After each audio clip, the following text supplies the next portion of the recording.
Mga balita, dudublihin ang pasada. Ang mga kontrobersyal, mga viral, mga trending na mga tao. Dalawang mas matinding papasadahan. Mga pangyayaring nakikita sa kalsada. Live na papasadahan. Tambalang John Bell, John Ibanez at Jobel Pelenyo. Doble ang lakas, doble ang tindi. DWIZ Pasada Balita sa DWIZ News, DWIZ News TV at Aliw Channel 23 at sa digital channels ng DWIZ. Huwag magpapaiwan para huwag maunahan. Pasada Balita.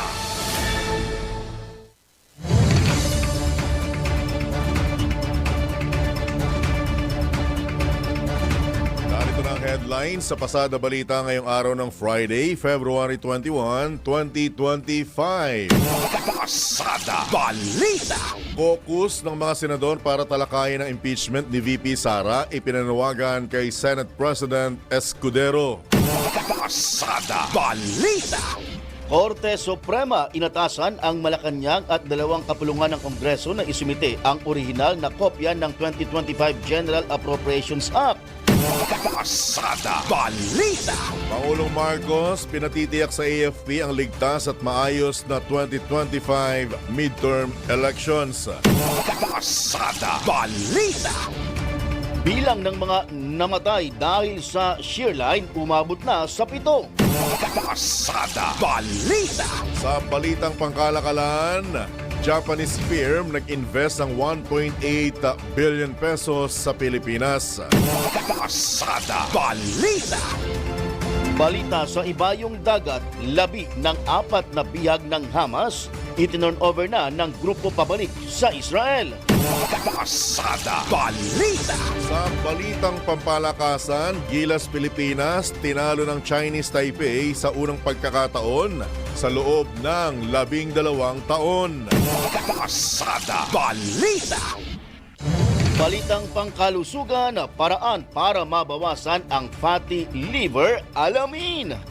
Pasada Balita. At sa balitang showbiz, mga kapwa-artista na tumatakbo ngayong 2025 elections, Ekis kay Romnick Sarmenta. Pasada Balita. Ang balitang ito ay hatid sa inyo ng Fujidenzo Home and Commercial Appliances, where you get reliable, durable, and energy-saving products. Upgrade your usual appliances to Fujidenzo HD Inverter Appliances. Fujidenzo, quality above all. Upgrade your home, upgrade your business with Fujidenzo, quality above all. Ang balitang ito ay hatid sa inyo ng Technogas Technique Kitchen Appliances. Technogas Technique is available in appliance stores nationwide. Furnish your kitchen with Technogas Technique appliances. Technogas Technique, your cooking partner. That's the Technogas Technique. Tambalang John Bell, John Ibanez at Jobel Pelenyo. Pasada Balita.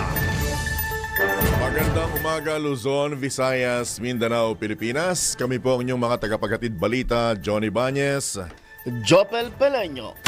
Pasada Balita. At ngayon, pasadahan na natin ang detalye ng mga nagbabagang balita. Pasada Balita. Ihikayati ni Senate Minority Leader Coco Pimentel si Senate President Francis Chis Escudero na magpatawag ng caucus sa mga senador. Ayon kay Senator Pimentel, ito'y upang mapag-usapan ang hakbang na dapat gawin ng Senado sa impeachment case laban kay Vice President Sara Duterte. Pagkakataon niya ito para makonsulta ang iba pa senador at malaman ang kanilang mga posisyon hinggil sa usapin.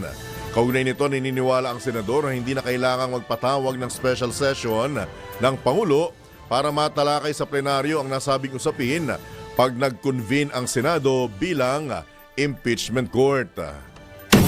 Pasada Balita. Kumpiyansa ang House Prosecution Panel na hindi makikialam ang Korte Suprema sa isasagawang pagdinig ng Senado sa impeachment case laban kay Vice President Sara Duterte. Ito ayon kay House Deputy Majority Leader at Iloilo Representative Lawrence Defensor matapos maghain ng petisyon si VP Sara sa Korte upang pigilan ang Senado na magsagawa ng impeachment trial. Naniniwala si Kong Defensor na bagamat hindi pa man niya nababasa ang inihaing petisyon ng Vice Presidente, hindi nito mahadlangan ang proseso ng paglilitis. Tiwala rin ang mambabatas na mahahatulang guilty ang Vice Presidente at tuluyang mapatatalsik sa pwesto bilang pangalawa sa pinakamataas sa posisyon o bilang pinakamataas na opisyal sa bansa. Nabatid na bukod sa Vice Presidente, naghain din ng petisyon ang ilang mga kaalyado ng pamilya Duterte upang harangin ang pagsasagawa ng impeachment trial. Pasada Balita. Matibay ang ebidensya laban sa na-impeach na si VP Sara upang masibak sa pwesto at hindi na muling makahawak pa ng anumang posisyon sa pamahalaan. Ito naman ang kumpiyansang sinabi ni San Juan City Representative Isabel Maria Zamora sa isang forum na inorganisa ng University of the Philippines College of Law hinggil sa impeachment trial ng pangalawang Pangulo. Muli rin binigyang din ni Representative Zamora, miyembro ng House Prosecution Panel, na tungkulin ng Kongreso na ituloy ang impeachment matapos makita ang matibay na ebidensyang natuklasan sa mga pagdinig mismo sa Kamara. Ayon sa kinatawan ng San Juan City na isa ring abogado, solid ang kaso na inihain ng House Prosecution Team laban kay VP Sara. Ipinaliwanag din ni Representative Zamora na kahit magbitiw sa pwesto ang isang opisyal na na-impeach, hindi ito nangangahulugang tapos na ang proseso ng impeachment dahil maaaring ipagpatuloy ng Senado ang paglilitis upang matukoy kung dapat bang tuluyang iban ang naturang opisyal sa paghawak ng anumang posisyon sa pamahalaan. Pasada Balita. Sa ibang balita, inatasan ng Korte Suprema ang Malacanang, Senado at Kamara na isumite ang orihinal na kopya ng 2025 General's Appropriations Act. Batay sa aviso ng Supreme Court, kinakailangang maipasa ng tatlong tanggapan ng ang kopya ng GAA at ang mga kaukulang panukalang batas dito sa Pebrero 24. Alinsunod nila ito sa nakatakdang preliminary conference sa Pebrero 28 para sa petisyon na kumukwestiyon sa legalidad ng pambansang pondo dahil sa sinasabing mga blank ay samantala nakatakda namang gawin sa April 1, 2025 ang oral arguments dahil o kaugnay sa nasabing petisyon. Matatanda ang kabilang sina Davao City 3rd District Representative Isidro Ungab at dating Executive Secretary Vic Rodriguez sa mga kumukwestiyon sa pambansang budget. Pasada Balita. Binigyang din naman ni dating Senate President Vicente Soto III na posibleng solusyonan ng Korte Suprema ang sinasabing unconstitutional provision sa 2025 national budget nang hindi idineklara ang buong General Appropriations Act bilang unconstitutional. Liwanag ng dating Senate President, maaaring ideklara ng Supreme Court ang mga bahagi ng isang batas bilang labag sa konstitusyon ng ang iba pang probisyon. Maraming beses na niya itong nangyari sa mga panukalang nilalagdaan ng mga presidente. Naniniwala rin si Soto na hindi aabot ang kataas-taasang hukuman sa pagdedeklara ng buong 2025 GAA bilang unconstitutional. Pasada Balita. Hinatitiyak naman ni Pangulong Ferdinand Marcos Jr. sa Armed Forces of the Philippines ang mapayapa at credible na halalan sa Mayo. Ginawa ni PBBM ang panawagan kasabay ng panunumpa ng mga bagong general at flag officers ng AFP. Binigyan diin ng presidente na dapat na matiyak ang maayos na pagsasagawa ng electoral process, lalo't malaki ang pagpapahalaga ng mga Pilipino sa karapatan nilang makaboto.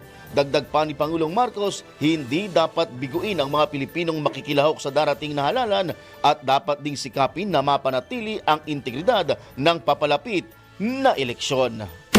Pasada Balita.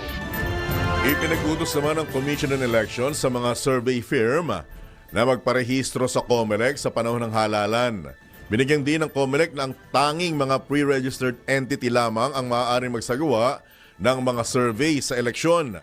Alinsunod sa COMELEC Resolution 11117, meron lamang 15 araw upang makapagparehistro sa COMELEC ang mga survey firm na nasa kalagitnaan na ng pagsasagawa ng survey.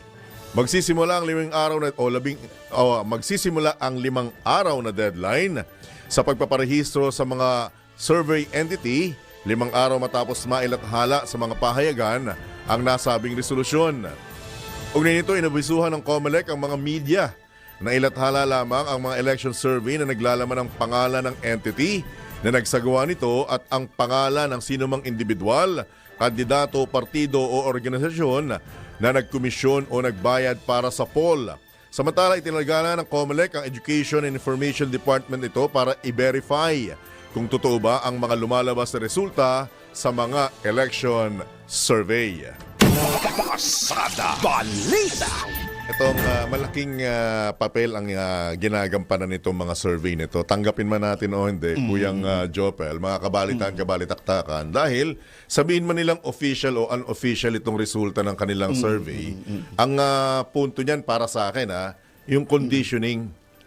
Mind conditioning. Yung ikinukondisyon nila, Correct. yung mga botante na ito na yung mga nangunguna. Yes. Di ba? Correct. Ngayon, ang problema dyan, pagka nakondisyon mo na yung mamamayan na ito na yung mga dapat manalo at iboto at hindi lumabas, ang isipin nila, ay, nagkadayaan. Ay, may magic. Correct. Ay, ano nangyari? O, di ba? Para sa akin, ganun, Kasi, sa totoo lang, mga kabalitaktakan, itong mga ganitong survey firm, aminin man nila at hindi, talagang nagagamit sila, nakasangkapan sa mga ganitong napaka-importanting hakbang, Yes, ang pagboto. Diba? Magandang layunin. Okay yung layunin na malaman mo yung pangalan, sino yung mga kandidato, Nangunguna. ano yung kanilang mga Plataforma, background, plataforma. yes, Pero, isipin nyo rin kung halimbawa man, lahat ba ng survey na yan pare-pareho ang itinatanong? Lahat ba ng survey na yan ipinapakita lahat ng kandidato? Paano yung mga hindi kilala? Oo nga. Di ba? Correct. Ang mga lumalabas lang naman dyan, kung di man ako nagkakamali, siguro sa 12 senador na iboboto, marami na yung 50 piraso siguro na may name recall ang mailalagay nila sa survey sheet Correct, nila. correct. Di ba? Kasi kung ilalagay nila yan, lahat, mauubos ang panahon nila sa isang pamilya lang. Correct. Di ba? Tsaka, kung totoo ba, ang... Saka ano yung mga tanong? Ano yung mga tanong at saan sila nag-survey? Oo. Kasi ulitin ko lamang wala pa pong bigotit balbas si Johnny Bañez at saka si Jopel Peleño. Naririnig na po namin yung survey na yan Correct. Di ba? Alam mo, ang natatandaan ko lang na nakibahagi ako sa survey, yung napanood ko sa TV, yung sinasabing, survey says. Diba? Pero yung actual, parang, ang nakatandaan ko lang yung natsyempohan ako, na nasa loob ako ng bahay, yung sa, ano ba yun? PSA ba yun? Yung tungkol sa kukuha ng ayuda yata yun? Yun, kung Nung ng panahon ng ayuda at COVID. saka yung... Statistics ko, ilang kayo? Yes, Ilang kayo sa bahay? Statistics, Di ba? Authority. Kung ilang kayo sa bahay. Yes. Pero yung itanong na sinong iboboto mo, sino yung mga, parang tumanda ako ng ganito, wala akong naranasan ganyan. Mula pagkabata ko, ang naalala ko lang, census Yung census ka. Yung nanay at tatay ko yung tinatanong. Tinatanong kung lihiti mo ka bang anak o hindi. Pero yun ang sinasabi ko lamang po, agree ako dito sa gusto nito ng COMELEC. Magpa-register kayo para may hahabulin kung sakasakali mang may sumabit. Di ba kasi kung wala kayong rehistro, wala kayong responsibilidad Survey dito, survey doon, mamaya, alam mo na, Bekenemen, yung survey firm na to, iba ang intensyon. Di ba? Yes. Meron. At alam naman natin na kada nalalapit ang eleksyon, maraming umuusbong na survey at mga firm dyan na nagsasabing, boss, gusto mo bang umayos? Eto yan ganituhin natin. Tutulungan ka namin. Libre ba yan? Libre ba yan? Sa pagkakaalam ko, mahal yan. Siyempre. Lalo na kung pataas ng pataas ang posisyon mo, di ba? The more na mataas ang pwestong tinatakbuhan mo, mas malaki yan. Di ba? Yes, correct. Diba? Yun, alam mo yung mga ganung bagay, Engineer Wener Contihino, hindi na kailangan survey yun Maraming mga Pilipino, kababayan natin, ang alam na yung ganyang diskarte. Ang problema nga lang, pagdating sa halalan mismo, araw ng halalan, ang pinakamaganda talaga at pinaka-advantage talaga na naiboboto dyan, yung may name recall. Diba? Yes, kumbaga parang madalas silang naririnig, Oo. madalas silang nakikita, Oo. at sumasakay sa issue. Correct. Ito yun halimbawa, 12 ha. Pagpasensyahan nyo na kami mga kabalitan-kabalitaktakan dahil importante ito Malapit itong midterm elections na to at ito yung pormahan para sa 2028 presidential Yes, elections. correct. At may epekto rin yan sa impeachment complaint laban kay VP Sara. Kaya dapat pinag-uusapan ng maigi, di ba? So ganito yan, Kuyang Ha? Halimbawa, ako, nagmamadali ako. Papasok pa ako Kung hindi man idedeklarang holiday yung botohan, di ba? 1 to 12. 1 to 12. Kalagitnaan pa lang, number 6 pa lang, wala na yung gusto mo. Mag-iisip ka ngayon. Si Engineer Winner Contehino ba, kilala ba ng tao yan? Hindi. Oh. Yung Jopel Peleño, kilala ba sa buong Pilipinas yan? Oo. Hindi. Oo. Yung Johnny Bañez ba, kilala? Pang-13 pwede? Di ba? Hindi. Oh. Pang Pero ngayon- worldwide ka, pang worldwide ang Oo. Johnny Bañez. Hindi, Ngayon- hindi lang. Ngayon, kung mag-iisip siya at magmamadali siyang punuan yung pang-12 mula 7 hanggang 12, sino iisipin yan? Uy, si ganito. Nakakita ko nga pala kahapon to. Uy, nagbigay ng ayuda. Uy, dating ganito to. Uy, mabait ito. Hanggang sa mapuno yung 12, sino ang mga naka-line up? Yung pinili niyang 6, okay yon. Pero hindi ka sigurado mananalo. Pero yung 7 pababa hanggang 12, na naisip niya lang, na-recall niya lang yung apelyido at pangalan, malaking bagay. Kumbaga, Kung 1,000,000 yung ganun boboto, aba, napakalaking bagay sa isang senador niyan. pero Diba? dapat paalala natin sa no, sa mga botante na hindi naman kinakailangan punuin talaga, 'di ba? Yung kasi yung iba kasi pag nakita yung number, kailangan punuin to. Oo, parang ang ginagawa nila yung bingo, punuan, na pagka hindi mo pinuno yung Blackout. blackout, hindi ka mananalo. Di ba? Yes, oo. Alam nyo, sa totoo lang maraming mga mangyayari pa sa mga susunod. Pero ako agree dito sa gawang ito ng COMELEC na, and remember, na binabanggit ko sa iyo kanina, Kuyang, Correct. may bumabaterya sa COMELEC dahil doon sa ipinalabas nilang guidelines doon sa discrimination, red tagging. At ang matindi nito though blind item, ayaw kasi banggitin ni Chairman Garcia kung sino yung agency na yon. Government agency rin to Mukhang binabaterya siya at mukhang gusto nang gawin itong government agency na to na ipatigil sa COMELEC yung paglalabas ng guidelines against discrimination and red tagging. Isipin mo pareho kayong nasa pamahalaan, magbabateryahan kayo dahil lang dito sa eleksyon na to. Ano sabi ngayon ni Chairman? Hindi mo ko yaka.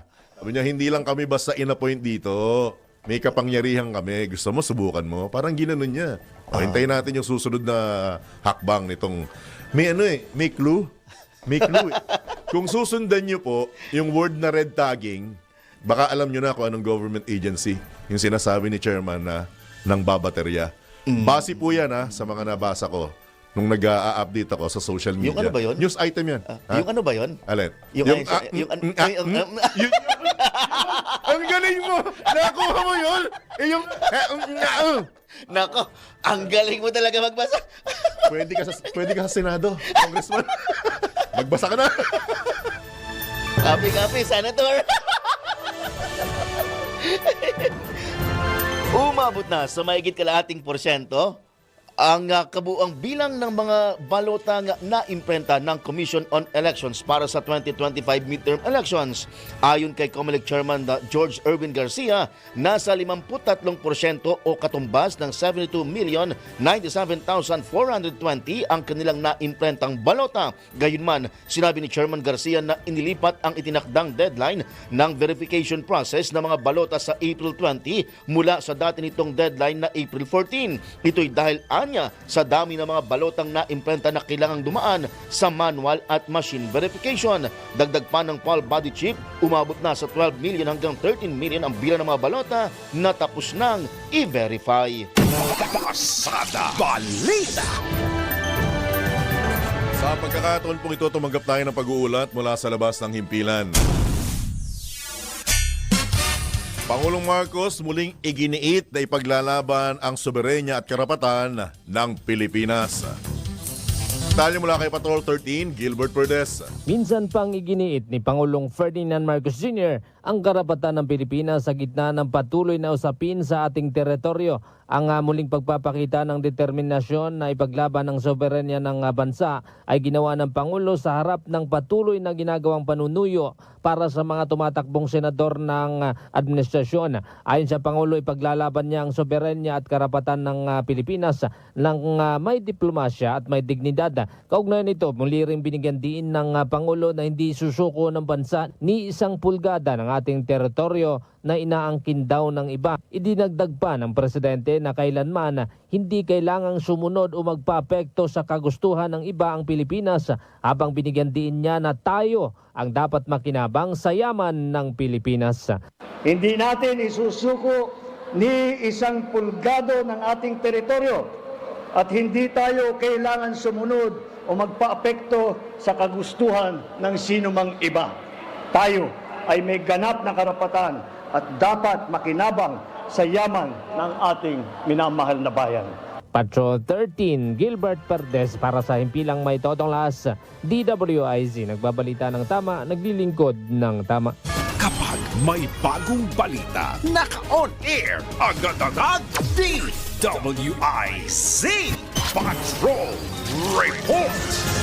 Sa iba pang mahalagang balita, nagbabala si San Miguel Corporation CEO Ramon Ang sa publiko laban sa mga peking news article at deep fake videos na pinagmumukhang nag-endorso siya ng isang investment opportunity. Ayon kay RSA, ginagamit ng scammers ang isa sa kanyang mga lumang interview para linlangin ng publiko na makapagbibigay ng $1,000 o katumbas ang 175,000 na kita kada linggo ang nasabing opportunity. Giit ng business tycoon, isa itong scam at hindi siya nag-endorso o mag-endorso ng anumang online opportunity. Pinapaalalahanan din ni ang publiko na huwag makipag-ugnayan sa sino mang magpapakilala na taga SMC nang walang proper verification. Gayon din sa mga kahinahinalang social media post, messages o pages at pagbabahagi ng personal na impormasyon via online. Pasada Balita. Isa pang malaking balita, tiniyak ni PhilHealth President at CEO Dr. Edwin Mercado ang commitment ng ahensya sa pagpapahusay at pagpapadali ng proseso para matiyak na natatanggap ng mga ospital ang claim payments ng tama sa oras. Ito'y matapos ang consultation meeting kasama ang mga pangunahing private hospital groups at national association sa bansa. Sa ginawang pulong na pagkasunduan din nina Dr. Mercado at hospital executives ang pagdaragdag sa access sa primary care na makatutulong sa mga pasilidad sa pagbibigay ng healthcare provider networks para matamasa ng bawat Pilipino ang pangakong universal healthcare. Sunod naman sa priority list ng PhilHealth Chief ang pagkikipagpulong sa government hospital sa ilalim ng pangangasiwa ng Department of Health at local government unit para sa mas pinahusay na PhilHealth at healthcare financing sa Pilipinas. Pasada Balita. Oras muna sa hudyat. This time check is brought to you by Technogas Technique Kitchen Appliances. Technogas Technique is available in appliance stores nationwide. Furnish your kitchen with Technogas Technique appliances. Technogas Technique, your cooking partner. That's the Technogas Technique. 25 minuto na po makalipas sa ika-6 ng umaga. That time check was brought to you by Technogas Technique Kitchen Appliances. Technogas Technique is available in appliance stores nationwide. Furnish your kitchen with Technogas Technique appliances. Technogas Technique, your cooking partner. That's the Technogas Technique. That time check was brought to you by Bingo Plus. Download Bingo Plus app now in Google Play and App Store for a chance to win up to 154 million pesos of jackpot prize. Visit bingoplus.com to learn more. With Bingo Plus, bingo sa saya plus sa panalo. Pasada Balita. Tambala John Bell, John Ibanez at Jobel Pelenyo. Pasada Balita. Sa pagkakataon pong ito sa mga nagpaplano on a Friday morning kung ano yung gusto nyong almusalin, tanghalianin at saka kainin sa hapunan, ano bang budget, magkano ba kailangan nyo? Ito na, ang bida po ng Altanghap, Kuyang Jopel. Close kayo niyan, di ba? Matagal nang magkakilala kasi. Ayan. Ay, napakabait itong alin na to. Yes, si Magayan Tita Becca. kumbaga, bigyan ko lang ng magandang intro to ha. Alam niyo po, itong magre-report ng Altanghap, karga pa lang po ako ng magulang ko. Nababasa na po ito ng nanay ko sa dyaryo eh. Ha? Naikwento niya hanggang sa paglaki ko na pag nagkaroon ka ng pagkakataon, anak, at ma-encounter mo yung ali na yan, kumusta mo ko? Sabi ng lola ko yun, ha? Actually, pati yung tatay nila, si Tata Bar. Ay, nako, ibang Yes, klase yun. si Tata Bar Legendary yun. legendary, yes. Nakasabay mo yun? Ha? Hindi, naabutan ko lang sa kabilang istasyon. Kala ko kasama yan mo. Anyway, walang dinitimba para po sa Altanghap sa may Paho Market, Caloocan City, ang nag-iisang Aling Bet. Good morning! Ay, salamat po. Maraming salamat at magandang umaga po sa inyo lahat dyan. Ang aking Altanghap ngayon. Almusal muna tayo. Nilagang munggo na may asukal at gatas. Oh, panggot. Ay, ang tanghalian ko, munggo rin. Ginisang munggo. Ang hapunan ko naman, galunggong. Pero magtitira ako ng kalahating ginisang munggo para meron terno sa prito. Ito ang breakdown. Ang munggo ko, 80 pesos, kalahating kilo yan. Gatas, 18, yung maliit na ebak. 1/4 na sugar, 35 pesos. Ang bigas ko, 50 pesos pa rin. Sibuyas at kamatis, 10 piso. Dahon ng ampalaya, 10 piso. Tinapa, 30 pesos. Galunggong, pamprito, 100 piso. 1 kilo yan. Bantika, 20 pesos. At may saging kami ngayon, 20 pesos. Suma total, 373 ang aking Altanghap na almusal, nilagang munggo, tanghalian, ginisang munggo. At sa gabi, pritong galunggong na may ginisang munggo. Lila. Para sa Altanghap, yes Teka po. muna, Aling Bet. Medyo napapangiwi si Engineer Winner Contihino dyan sa putahe mo. Maghapon kang magmumunggo? Ha? Nilagang munggo, may Oh. gatas at asukal yun. Hindi Healthy po yan. ba Tapos delikado tanghalian sa mga naman, may ginisa gout yan? naman. Ginisa naman yung tanghalian. Aha. Ginisa. Friday Munggo Day kasi. Po. Ang Ayan. sama ng tingin ni Kuyang Winner, sabi niya, wala bang ibang ihahalo kundi Munggo Day, di ba? Munggo sa almusal, tanghalian, hapunan. Anyway, ang maganda ron, Aling Bet, Kuyang Jopel, may pangbalanse, Yes. di ba? Opo. May mga prito, tinapa at May saka prito. galunggong. Tsaka tinapa, galunggong. May dahon ng ampalaya. Mhm. Ayan, Wala- 373. Parang Ayaw nagmamadali pa ka, ako. Aling Bet. Para magbibigay ka ng May lakad ka, no? May pasok, may May pasok. pasok! Magkano po ulit? Magkano? Pagtuturo ako after this, 373 pesos. Yan. Alright. Para sa Altanghap, sa Pasada Balita, ako pa rin ang nag-iisang palengke ko ng DWIC, Bet Samson. Nagbabalik ng tama, naglilingkod ng tama, at syempre, namamalengke tayo ng tama. Pasada Balita. Maraming salamat kay Aling Bet na ipinaglihi yata kay Roadrunner. Nagmamadali. Pero malaking tulong si Aling Bet sa atin, yung Altanghap na yan. Correct. Kasi magkakaroon ka ng idea kung ano yung pwede mong ipamili Yes. at lutuin at kung magkano. Yes. Di ba? Ikaw ba namamalengke ka? Hindi wala sa itsura mo. O, di ba?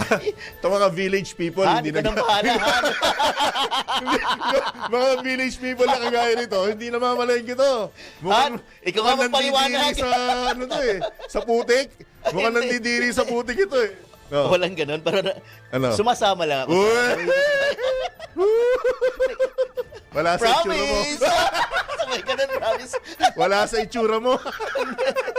Ito nga kahapon, kuya. Kwento ko lang, pasensya na. Namili ko.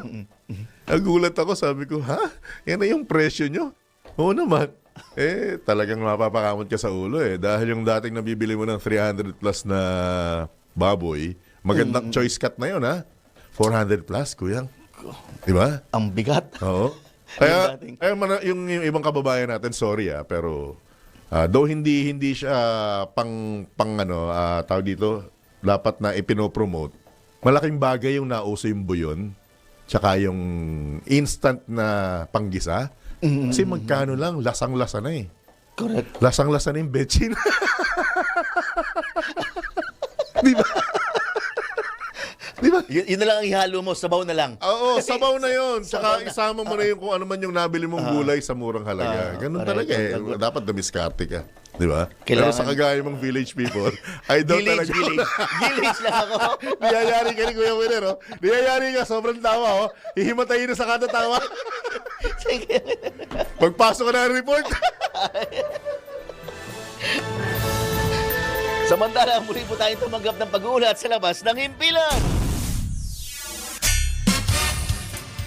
COMELEC walang problema sa kahilingan ng Department of Agriculture na ma-exempt ang National Food Authority sa election spending ban. Ulat atid ni Patrol 5 Aya Yupangco. Walang problema ang Commission on Elections o COMELEC sa kahilingan ng Department of Agriculture na ma-exempt ang National Food Authority sa election spending ban.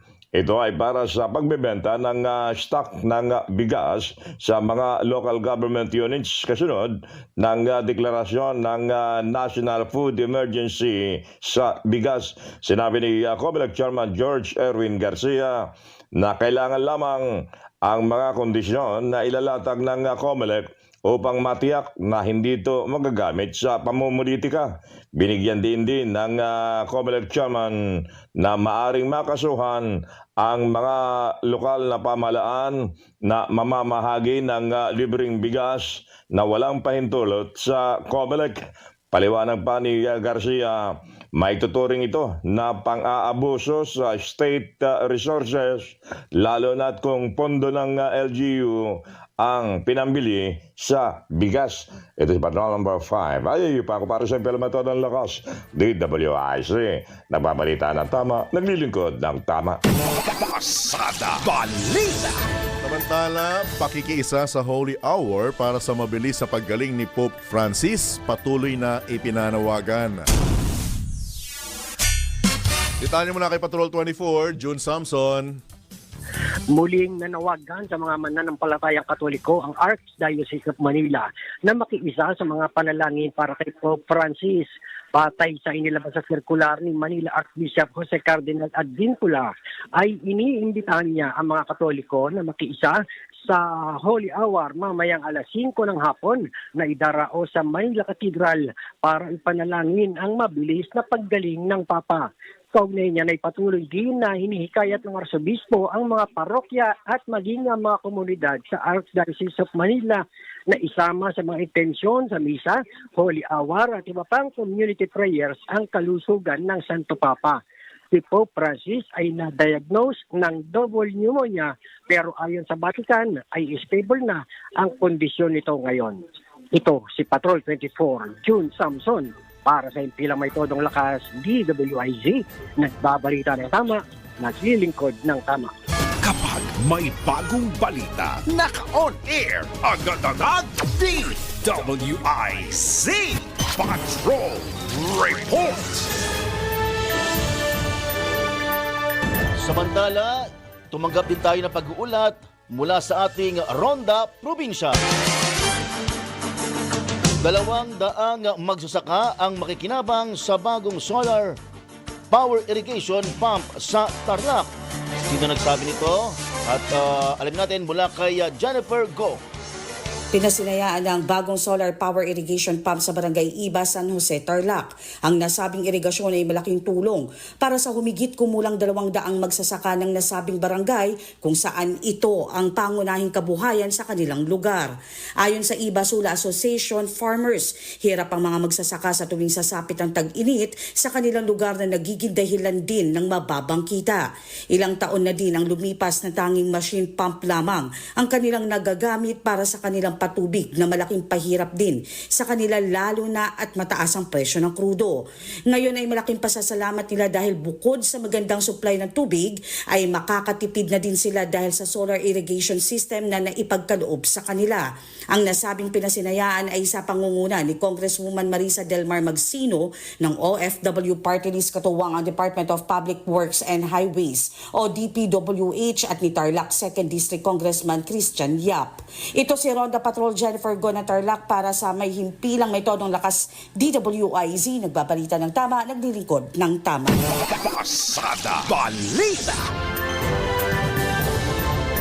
detalye ng iba pang headlines, umakyat na sa 7 kataong namatay dahil sa walang tigil na pag-ulang dulot ng shear line sa lalawigan ng Palawan. Sa datos ng National Disaster Risk Reduction and Management Council, maliban sa namatay, isa pa ang nawawala sa Oriental Mindoro.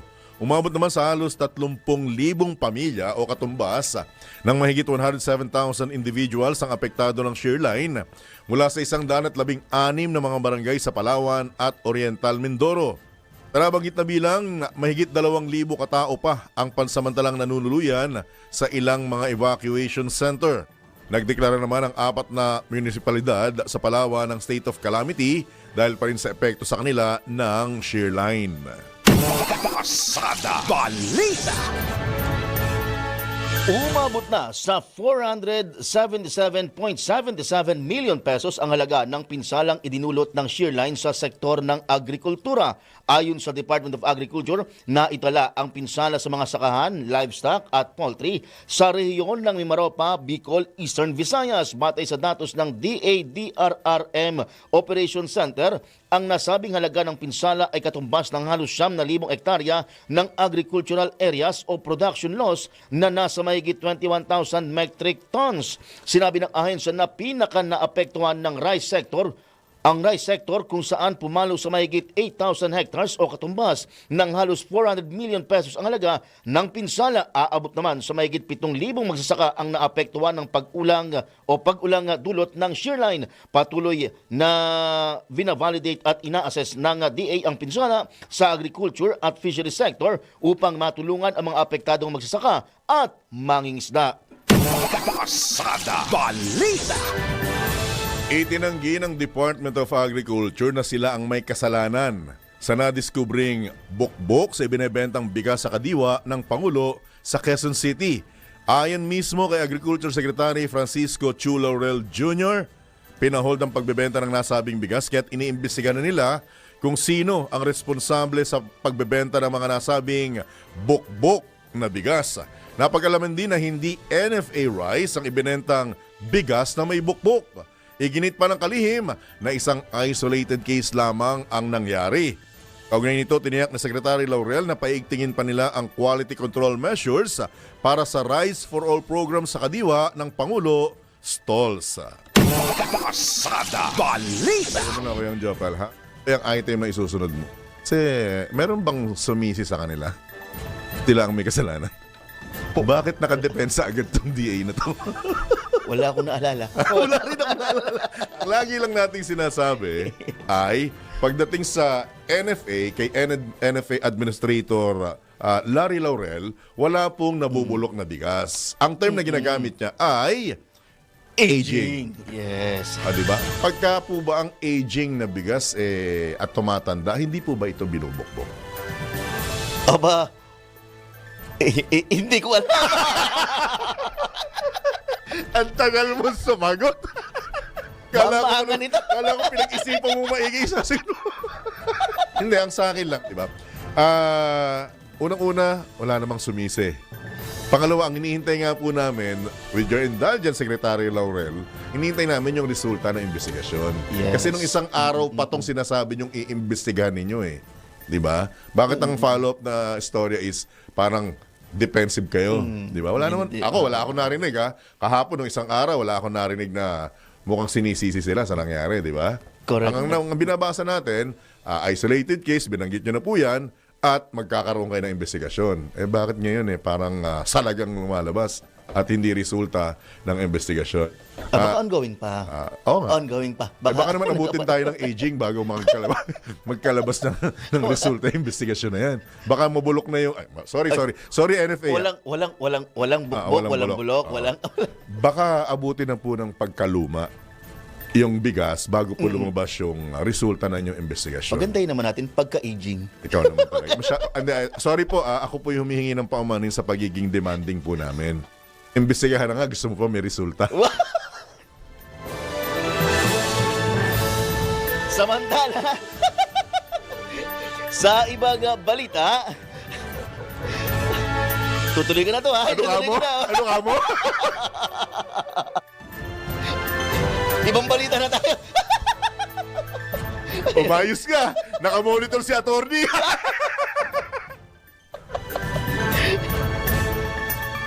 Naniniwala ang isang senador na kakayanin ng Senado na masimulan sa susunod na buwan ang impeachment proceedings laban kay Vice President Sara Duterte. Ayon kay Senate Minority Leader Coco Pimentel, handa naman ang Senado para sa paglilitis at na-review na rin ang rules ng impeachment court.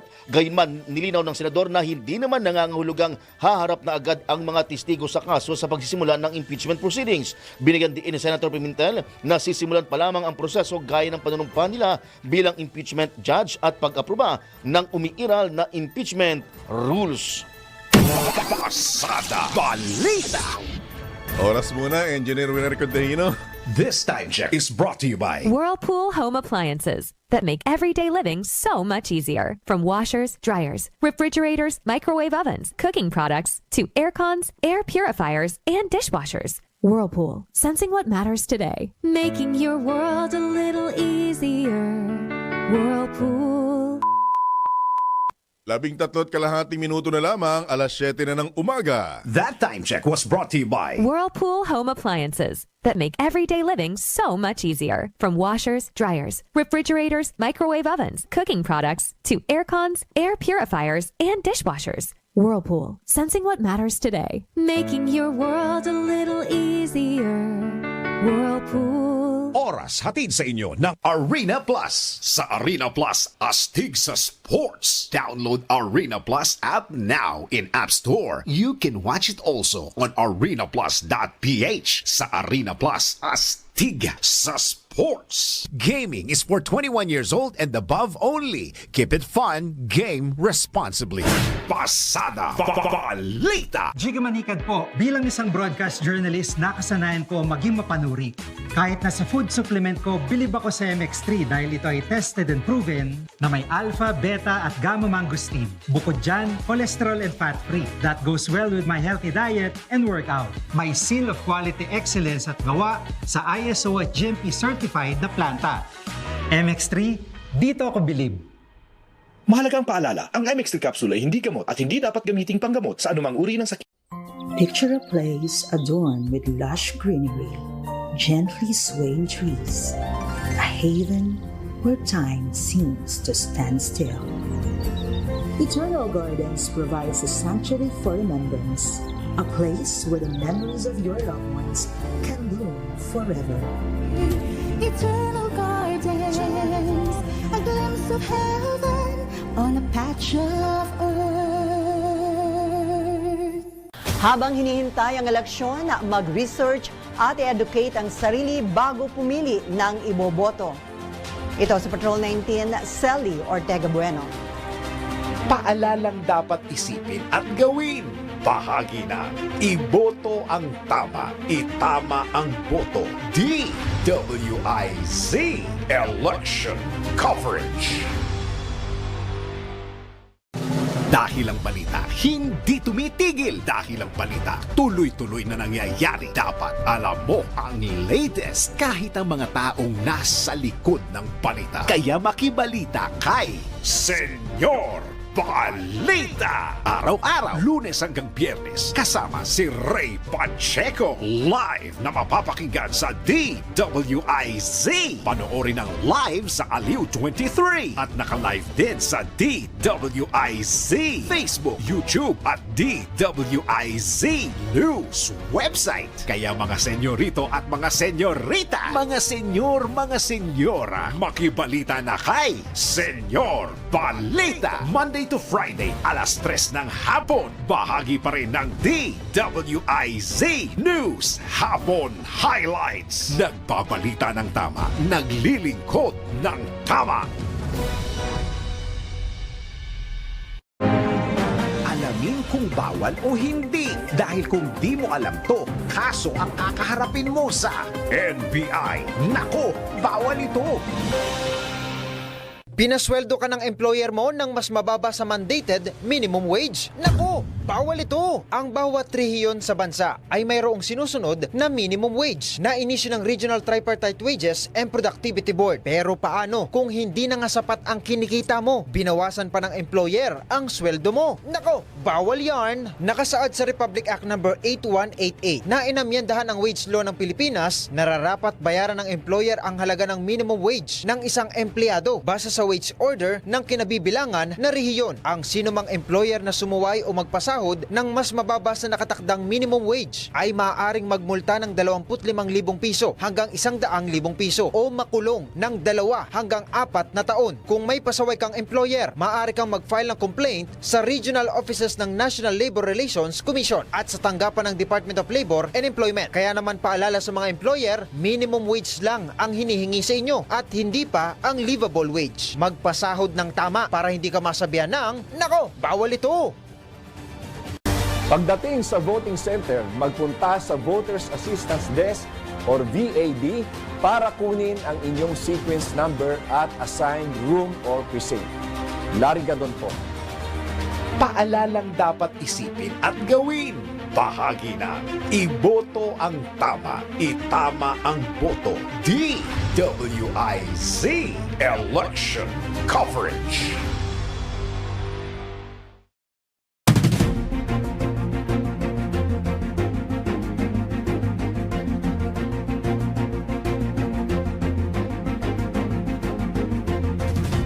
Balak John Bell, John Ibanez at Jobel Peleño. Pasada Balita.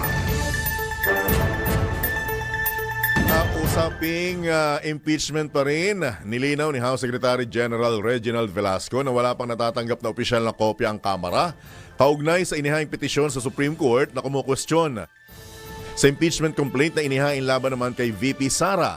Inamin ni Velasco na nalaman lamang nila ang tungkol sa mga petisyon base na rin sa mga ulat ng media kaya't hindi pa maaaring magbigay ng opisyal na pahayag ang Kamara hinggil dito. Nigyan din ni Velasco na sinunod ng Kamara ang lahat ng itinakdang proseso sa saligang batas sa pagsasagawa ng impeachment laban sa pangalawang Pangulo. Matatandang inaprubahan ng Kamara noong Pebrero 5 ang impeachment complaint laban kay VP Sara nang sinundan ng pagpasa sa Senado ng Articles of Impeachment para sa paglilitis. Pasada Balita.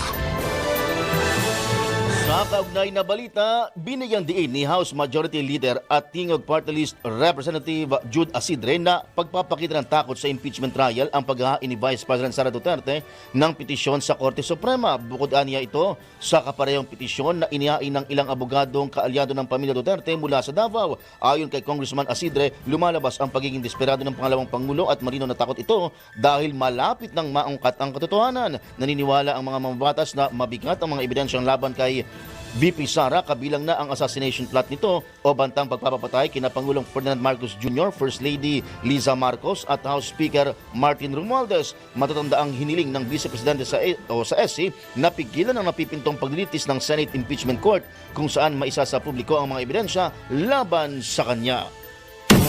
Pasada Balita. Pinalaga naman ng isang leader ng Kamara ang mga kaalyado ni dating Pangulong Rodrigo Duterte at inakusahang ginagamit na sandata ng mga ito ang Office of the Ombudsman upang gantihan ang mga miyembro ng Kamara na bumoto pabor sa impeachment complaint laban kay VP Sara. Reaksyon ito ni House Majority Leader Manuel Jose Dalipe kasunod ng paghiling ng grupo ni Davao del Norte Representative Pantaleon Bebot Alvarez Ombudsman na suspindihin ang mga pinuno ng Kamara na kanyang inakusahan ng pamimiki ng mga pampublikong dokumento kaugnay sa issue ng budget insertions.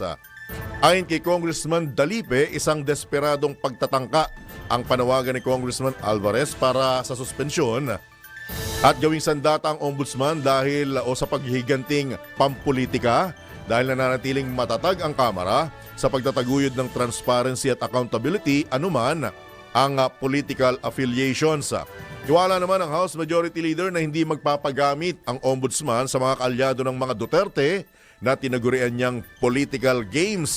Anya malinaw na taktika ang reklamo at panawagang suspensyon upang ilihis ang atensyon sa issue ng impeachment laban kay VP Sara. Pasada Balita.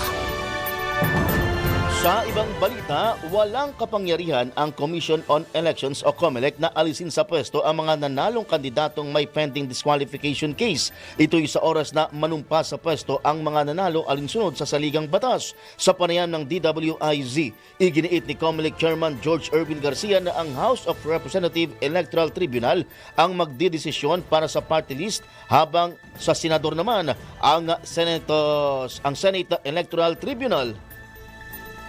At in fact po, kapag ka ang kandidato, Sir John, Sir Jopel, ay senador o kaya po party list o kaya congressman, pagka po sila ay naproklama, nakapag-oath kahit sa isang notary public at nakapag-assume, ang assumption po lahat ng mahahalal na congressman, senador at party list ay June 30, noon 12:01 ng June 30. Pag sila po ay nakapag-assume, mawawalan po ang COMELEC ng jurisdiction sapagkat nakalagay po sa ating saligang batas, Article 6, Section 17, na ang jurisdiction ay mapupunta na sa House of Representatives Electoral Tribunal o di kaya naman sa Senate Electoral Tribunal. Itinagdag pa ni Chairman Garcia na saklaw lamang ng COMELEC ang mga disqualification case ng mga kandidatong nanalo sa local election. Kapag ka local po na proklama, nag-oath, tapos ay nag-assume, hindi po nawawala ang jurisdiction ng COMELEC, pwede pa rin po namin silang tanggalin. Kung may talagang may dahilan, meron pong bigat yung disqualification cases na na-file po laban sa kanila. Ang tinig ni COMELEC Chairman George Erwin Garcia sa panayam ng DWIZ. Pasada Balita! Nilagda naman ng Commission on Elections, National Commission on Senior Citizens at Department of Foreign Affairs ang isang Memorandum of Agreement. Ayon kay NCSC Commissioner Mary Jean Loreche, layo ng MOA na matiyak na mabibigyang prioridad ang mga senior citizens sa araw ng halalan. Una nang inanunsyo ng COMELEC na sa ilalim ng Early Voting Hours Policy, papayagan ang pagboto ng mga senior citizen, persons with disability at mga buntis sa pagitan ng alas 5 hanggang alas 7 ng umaga. Pinapayagan din dito ang sabay na pagboto ng mga guardian ng nabanggit na sektor. Samantala, tatakbo naman ang regular voting hours mula alas 7 ng umaga hanggang alas 7 ng gabi. Sa panig naman ni Foreign Affairs Undersecretary at Overseas Voting Secretary at Chairman Jesus Domingo, layo ng MOA na i-formalize ang paglilipat ng pondo sa Foreign Service Post at matiyak ang sapat na resources sa pagkakasa ng overseas voting. Pasada Balita!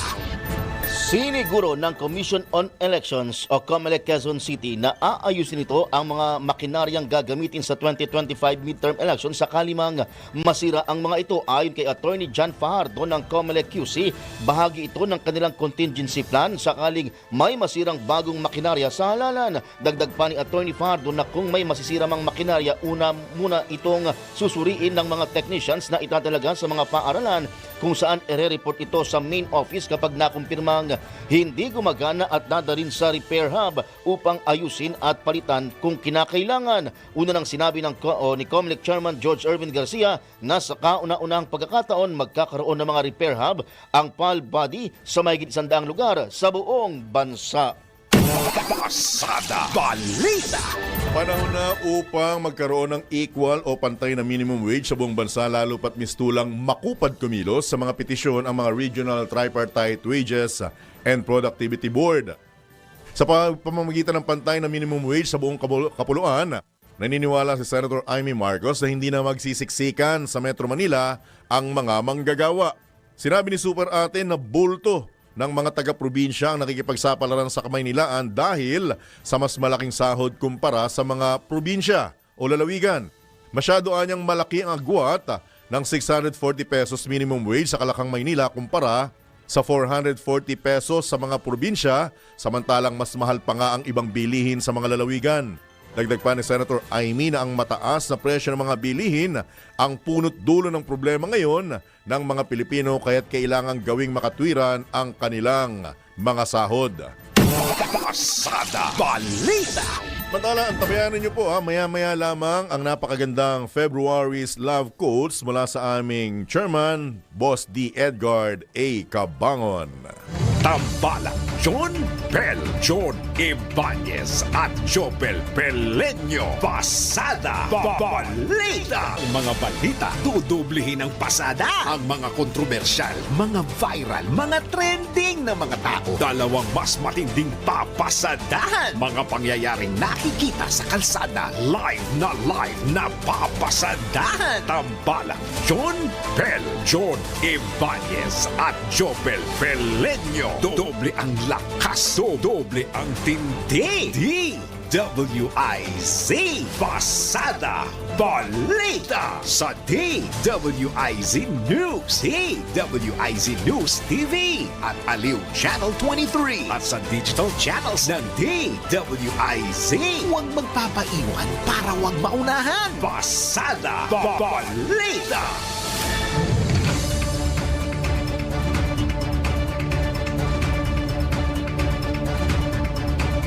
Narito ang headline sa Pasada Balita ngayong araw ng Friday, February 21, 2025. Pasada Balita. Isang senador nanawagan ng caucus para talakayin ang impeachment ni VP Sara. Pasada Balita. Malacanang at dalawang kapulungan ng Kongreso inatasan na isumite ang orihinal na kopya ng 2025 General Appropriations Act sa Korte Suprema. Pasada Balita. Ligtas at maayos na 2025 midterm elections pinatitiyak ni Pangulong Marcos sa AFP. Pasada Balita. Bilang ng mga namatay dahil sa shear line nadagdagan pa. Pasada Balita. Sa balitang pangkalakalan, Japanese firm nag-invest ng 1.8 billion pesos sa Pilipinas. Pasada Balita. Balita sa ibayong dagat, labi ng 4 na biyag ng Hamas, itinon over na ng grupo pabalik ng Israel. Pasada Balita. Sa balitang pampalakasan, Gilas Pilipinas tinalo ng Chinese Taipei sa unang pagkakataon sa loob ng 12 taon. Pasada Balita. Balitang pangkalusugan, paraan para mabawasan ang fatty liver, alamin. Pasada Balita. Mga kapwa artista na tumatakbo ngayong 2025 elections sa Bokya o X kay Romnick Sarmenta. Tambalang John Bell, John Ibanez at Jopel Pelenyo. Pasada Balita. Sa pagpapatuloy ng ating balitaan, ipinatigil ng Department of Agriculture ang pag-aangkat ng manok mula sa 4 na estado ng Amerika upang maiwasan ang pagkalat ng bird flu sa Pilipinas. Sa ilalim ito ng inilabas na Memorandum Order No. 11 kung saan inatasan ng kagawaran ang pagbabawal sa pag-import ng mga domestic, wild na ibon at mga produkto kabilang na ang karneng manok, day-old na sisiw, itlog at similya mula sa Illinois, Minnesota, Ohio at Wisconsin. Ito ata yung mga probinsya mo. Kuya John. Galing po Acodian. Galing po Acodian. Wow. And sa amin po, ang tawag sa manok is chicken. Pero ngayon ko lang nalaman na nag-aangkat pala tayo ng manok sa US? Oo, kasi nga, pag-direct kasi dito, halimbawa, bigyan natin example, seryoso to. Kasi di ba pag tayo, galing sa Pilipinas, inaangkat natin ng manok. Kaya hindi natin nahalata kasi pagdating dito, chicken, ha? Kaya may chicken joy. Oy, nagpo-promote ka, bahala ka magbayad ka, ha? Bahala ka dyan. Wala akong binanggit na pangalan. Walang pangalan yun. Lahi nito na mapigilan ang pagpasok ng avian influenza sa bansa at protektahan ang kalusugan ng lokal na populasyon ng manok. Una nang inalis ng DA ang import ban sa mga poultry product mula sa Ohio noong Hunyo ng nakaraang taon at Minnesota noong Nobyembre. Pasada Balita. Sa kaugnay na balita, syempre pagka may manok, hindi magpapatalo si Baboy. Partner Eto na yan. si Baboy. Partner talaga yan. Eto na. Posibleng bumaba ang presyo ng baboy sa oras na mailabas na ang bakuna kontra African Swine Fever sa Abril. Ayon kay Agricultural Sector Alliance of the Philippines Representative Nick Briones, o AGAP ito itong kanyang kinakatawan, nararapat lamang na pabilisin ang paglalabas ng bakuna para maisalba ang naluluging negosyo ng ilang magbababoy. Kailangan anyang maturukan ang nasa 6.3 milyong mga baboy upang maiwasan ang pagkalat pa ng ASF. Humihirit naman si Representative Briones na bigyan ang mga backyard hog raiser ng subsidiya upang makakuha ng bakuna kontra ASF. Pasada Balita. Sinita ng Partido Demokratiko Pilipino Lakas ng Bayan sa Senate Minority Leader Aquilino Coco Pimentel matapos gamitin ang pangalan ng partido sa liham na ipinadala kay Senate President Francis Escudero kaugnay sa impeachment laban kay Vice President Sara Duterte. Ayon sa PDP Laban, iligal ang nasabing paggamit ni Senator Pimentel sa pangalan ng partido sa sulat na naglalaman ng paghimok kay SP Escudero na paspasan ang impeachment complaint na inihain ng House of Representatives. Sinabi ng partido na umalis na ang mambabatas sa kanilang kampo at lumipat na sa Nationalista Party. Dahil dito hiniling ng PDP Laban kay Senator Pimentel na iwasan ang maling paggamit sa pangalan ng partido at lituin ang publiko sa kasalukuyang party affiliation ng mambabatas. Pasada Balita. Pero kung tutuusin po, matagal ng last year, kung di ako nagkakamali, Kuya Jopel, mga kabalitaan-kabalitakdakan, inilaglag na ng PDP yung term na laban. Karoon sila ng national meeting, kung hindi ako nagkakamali, sa Cebu, at doon nila idineklara na inilalaglag na nila yung laban sa PDP Laban. So PDP na lang sila. Kaya nagtataka ako bakit hanggang ngayon ginagamit nila yung PDP Laban. Nung panahong idineklara nila yon, present doon si dating Pangulong Rodrigo Duterte. At isa pang alam ko dito, at alam naman ng nakararaming nakatatanda sa atin, na mga original founder ng PDP Laban ay ang mismong tatay ni Minority Leader Coco Pimentel, si dating DILG Secretary at Senator Nene Pimentel, yes. di ba? At saka yung katwiran niya, ito yung pinakakatwiran niya, ha? Follow up dyan sa binabanggit namin yan. Tinawag ni Senate Minority Leader Aquilino Coco Pimentel III kung sira ulo ang mga taga-PDP Laban matapos siyang questionin sa paggamit ng partido sa ipinadalang liham kay Senate President Francis Escudero. Laman ng sulat ang panawagan ng senador kay Senate President na simula na impeachment trial laban kay VP Sara. Ayon kay Senator Pimentel, mismong si PDP Laban Vice Chairman Alfonso Cusi ang nagsabi na hindi pa siya tuluyang pinapatalsik sa partido. Ang kaso ni Anila sa COMELEC ay tungkol sa leadership ng partido at sa katunayan, may tsansa pang mabaligtad ang desisyon dahil pinagdedebatihan pa ito sa Korte Suprema.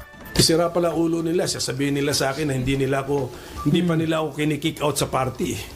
Tapos aangal sila na andun pa sa existing stationery ko yung PDP Laban.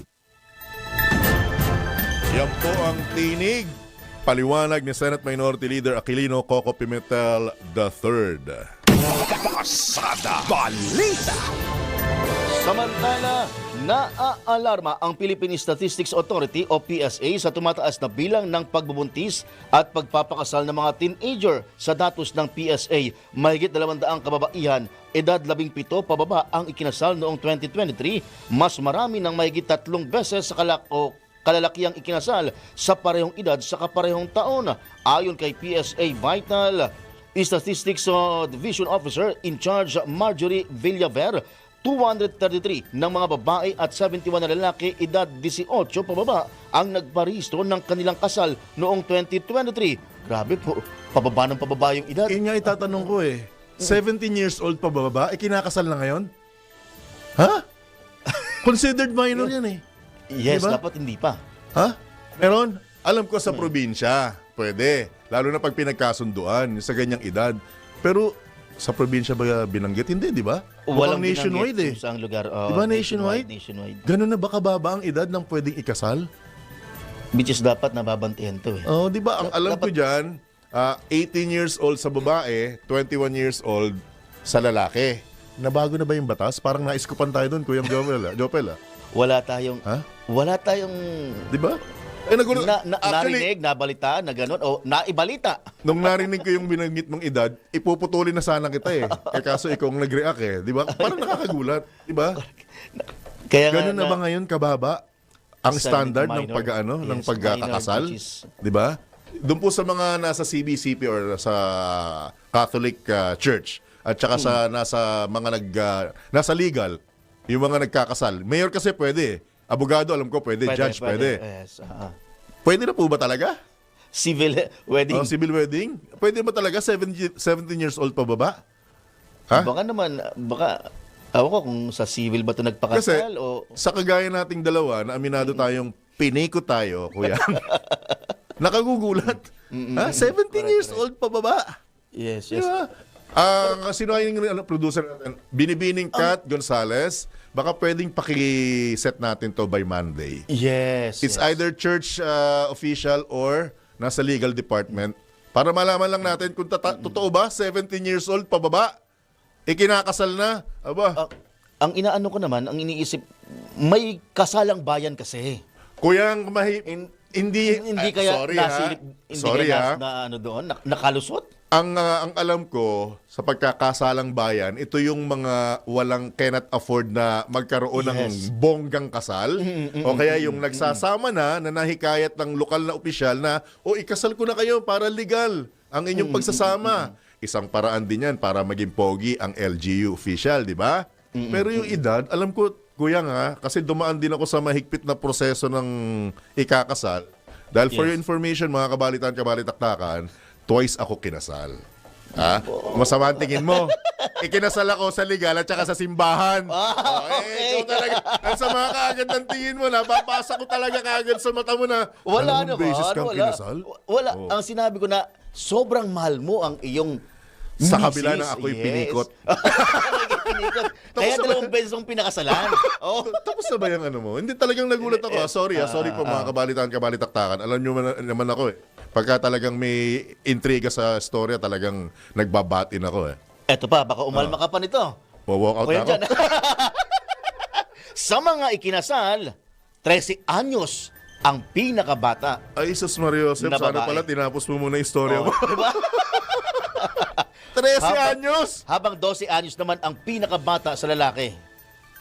Pambihira, ganung edad sa lalaki. Correct. Oh. Yun ang- Trumpo palang hawak ko niyang edad na yan eh. Naka Naglalaro yung pa. shato. Alam mo yung shato? Inabot mo ba yan? Yes, yes. Naalala ko tuloy. Yung luksong baka, luksong tinik, agawan base. Naalala ko tuloy. Di ba? Anyway, sorry pero nakalulungkot at talagang very alarming yan. 12 to 13 years old, ikinasal nyo? Anong authority meron kayo?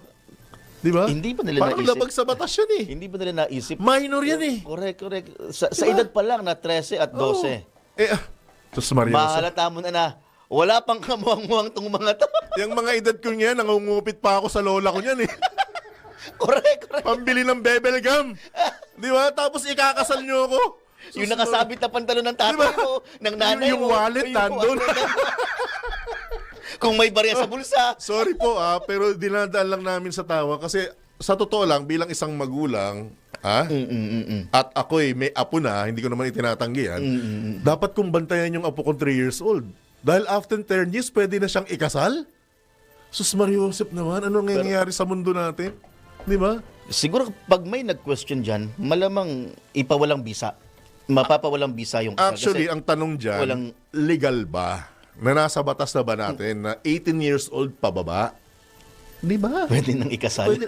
At ang nakakairita, kuya nga, sorry po mga kabalitan-kabalitaktakan, 12, 13 years old, ikinasal mo, wala ka bang anak na minor? Para isipin mong, ano ikabubuhay niyan? Anong gagawin diskarte niyan? Matured na ba yan? O given matured? O, pag nag-apply ng trabaho, may tatanggap ba sa 12 tsaka 13 para magtrabaho? Ala. Oh. Wala. Eh, yung pinagmamalaki ko nga sa iyo, kuya, experience na driver's license, kuya. Maraming mga abot ito. 13, 12 years old, may lisensya na ba para makapagtrabaho, para ibuhay doon sa asawa at sa magiging anak nila? Grabe naman. Uwi na ako. Hindi, sa totoo lang Alarming talaga yan. Sa totoo lang. Tumikwas yung mga bigote ko, kuya. Sa inis. Di ba? Pero malamang madalas kasi nangyayari ito sa mga liblib na lugar eh. Pwede. Sa At mga actually, liblib na lugar, sa sa mga probinsya, hindi na malalayong, uso kasal sa mga ganyan eh. Ipinagkakasundo na yan eh. Okay na yun. Kumbaga, formality. Pero hindi sa ganyang edad. Di ba? Correct. Dapat ipinagmamalaki natin ang Pilipinas, number 1 Catholic country in Asia. Tapos maririnig na ibang bansa na ganitong edad, nagkakasal tayo. Oh. At hindi galing sa iyo yan, ha? Galing sa PSA yan. PSA ito. Yes. PSA na isa sa mga nagsasagawa ng survey set. Isa ba yung istorya mo? Parang di ako makamove on. Hinihingal ako, kuya. Pasensya na, ha? Apektado kasi lahat yan, eh. Yes. Mo, yung diba? anak ko, 10 taong gulang. 3 taon na lang. 2 taon na lang. Lalaki ba yan? Lalaki? Paghandaan mo na. Baka pagdating Wag naman. Daddy Don Jopel, I want you to know that tomorrow, I'm gonna get married. Inglesero yung anak mo, pare. Nako. Ha? Siyempre, pagka sa tradisyon ng mga Pilipino, pag lalaki, sagot mo lahat yan. Na ang nakakatuwa dyan, ha? Pagdating sa simbahan, mabibilang mo yung mga dumadalo. Pero wag ka. Pagdating sa reception, ang dami. buong angkan nandun. At meron pa dyan, may pasyaron pa. Nakatago yung plastic. Kaya ang problema, kuya, pag ngayon may anak kang mga lalaki, sabihin mo, batas sa bahay na ito, na bago kayo magpakasal, may trabaho kayo. Correct. Hindi na namin sagot yan. Gusto nyong masarap na buhay? Pag sumikapan ninyo. Ang galing ko, no? Numero 1 ako lumabag dyan, eh. Ay, nako talaga, Onyok. Ba't ka ba nabuhay pa sa mundong ito? Samantala, kumpiyansa po si Pangulong Ferdinand Marcos Jr. na mas mapapalalim pa ang ugnayan ng Pilipinas at Czech Republic. Sa pagbisita ni Czech Defense Minister Jana Zernochova, nabasa ko ng maayos sa Malacanang, ipinabatid ng Pangulo ang target ng administrasyon na palawakin ang diplomatic ties at kooperasyon ng dalawang bansa sa larangan ng ekonomiya at depensa. Naniniwala si Pangulong Marcos na marami pang pwedeng pagtulungan at i-explore ang Pilipinas at Czech Republic. Sa panig naman ni Minister Zernochova, sinabi nito na labis niyang hinahangaan ang katangian ng mga Pilipino na mabait at masisipag. Matatandang nang bumisita ang Pangulo sa Prague noong nakaraang taon, tinalakay nito kay Czech Republic President Peter Pavel ang bilateral cooperation ng dalawang bansa. Pinag-usapan din ang posibleng partnership sa mga larangan ng kalakalan at pamumuhunan, agrikultura, enerhiya, turismo, depensa at paggawa. Pasada Balita. Samantala, kumpiyansa ang Presidential Anti-Organized Crime Commission katuwang ng iba pang mga ahensya ng pamahalaan na tuluyan na nilang mapaaalis ang mga banyagang POGO workers sa bansa sa loob ng 8 buwan. Ito ayon kay PAOK spokesman Winston Casio sa panayam ng DWIZ kasunod ng utos na POGO ban ni Pangulong Ferdinand Marcos Jr. Tuloy-tuloy naman nating nakukuha itong mga ito. In fact, magmula noong February 13, 4 na magkakasunod na mga operasyon yung ikinasa ng komisyon kasama ng iba't ibang mga ahensya at tuloy-tuloy pa po. We're still receiving a good number of reports. Dinidevelop lang po natin at kung mag-positive po yung mga reports, meron pa rin ho tayong makikita dyan. Confident naman po yung interagency task group na we will be able to meet the deadline set by the commission. Meron kaming 8 months na binigay na deadline sa aming mga sarili para matapos na itong problemang ito. Kaugnay nito, nanawagan ang PAOK sa mga banyagang POGO workers na kusa ng sumuko.